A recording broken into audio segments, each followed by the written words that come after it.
एक गांव में एक छोटा सा बच्चा रहता था जिसका नाम देव था। देव एक सुंदर, दयालु और नीले बालों वाला बच्चा था। उसके साथ कोई भी बच्चा नहीं खेलता था, उससे कोई भी दोस्ती नहीं करता था। वह एकदम अकेला रहता था। एक दिन वह बहुत उदास हो गया कि कोई भी उसके साथ नहीं खेलता और कोई दोस्ती भी नहीं करता। वह एक पेड़ के नीचे उदास बैठ गया। कुछ देर बाद उसके ऊपर एक गेंद गिरती है। वह गेंद बहुत सुंदर थी। वह गेंद पाकर बहुत खुश हो जाता है। फिर वह उस गेंद से खेलने लगता है। जब वह गेंद को बहुत दूर फेंकता है तो गेंद अपने आप उसके पास आ जाती है। यह देखकर देव चौंक गया। देव गेंद को 2-3 बार फेंका और गेंद वापस उसके पास आ गई और कई जादुई करामात भी करती थी। देव यह सब देखकर समझ गया कि यह कोई मामूली गेंद नहीं, एक जादुई गेंद है। देव बहुत खुश हो जाता है। देव जैसा चाहता था वो गेंद वैसा ही करती थी। कुछ देर बाद वह घर चला जाता है, खेलता है। गेंद बहुत सुंदर थी। अगल बगल के बच्चे भी गेंद को देखकर अपने आप को रोक नहीं पा रहे थे। फिर देव से पूछते थे कि क्या हम लोग भी तुम्हारे साथ खेल सकते हैं। देव बोलता था, हाँ हाँ, आप सब हमारे साथ खेल सकते हो। और बच्चे आपस में खेलने लगते हैं। धीरे धीरे देव सबसे दोस्ती कर लेता है और सबका हीरो बन जाता है। एक दिन अचानक गांव में एक भयानक राक्षस आ जाता है और अपनी शक्तियों से गांव में तबाही मचाने लग जाता है।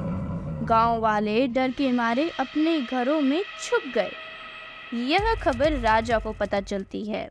वह बहुत ही चिंतित थे कि कैसे राक्षस को शांत और काबू किया जाए। फिर राजा ने घोषणा की कि जो कोई भी राक्षस को शांत और काबू करेगा तो उसे एक बड़ा पुरस्कार मिलेगा। गांव वाले पहले से ही डरे हुए थे। राक्षस के सामने जाने की किसी की भी हिम्मत नहीं थी। देव ने देखा कि कोई भी तैयार नहीं है। उसने सोचा कि मुझे ही राक्षस का सामना करना पड़ेगा।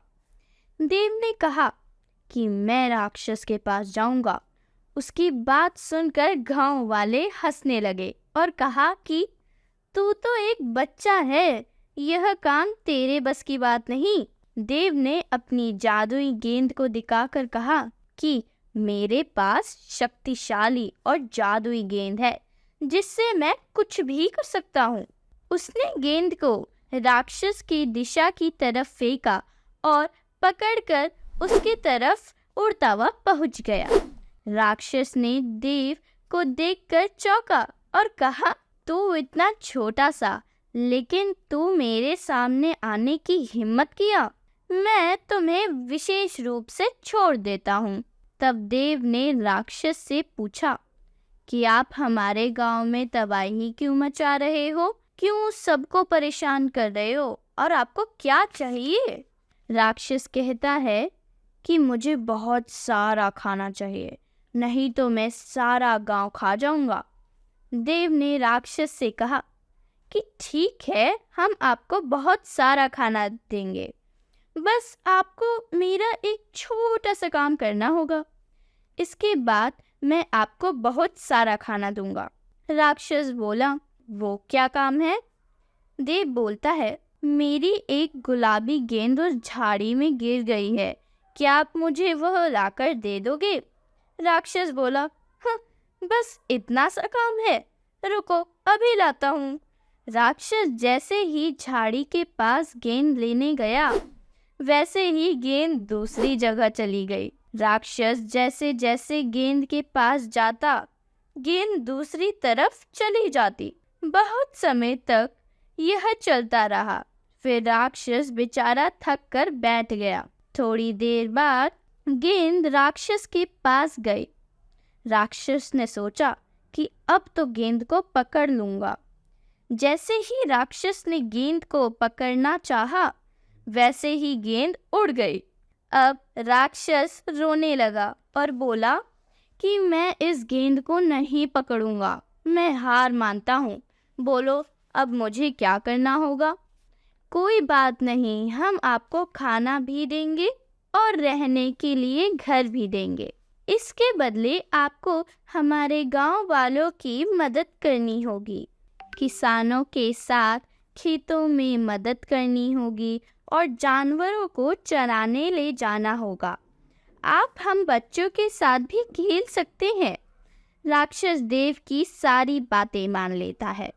वह रोज किसानों की मदद करता, जानवरों को देखरेख करता और बच्चों के साथ खेलता था। राजा देव के इस साहसी कार्य को देखकर बहुत खुश हुआ। उसने इनाम में उसको और राक्षस को रहने के लिए एक घर भी दिया और खान पान की सुविधा दिया। धीरे धीरे राक्षस सुधर गया और उन लोगों के साथ घुल मिल गया। ऐसे करके गांव वाले और राक्षस आपस में दोस्त रहकर रहने लगे।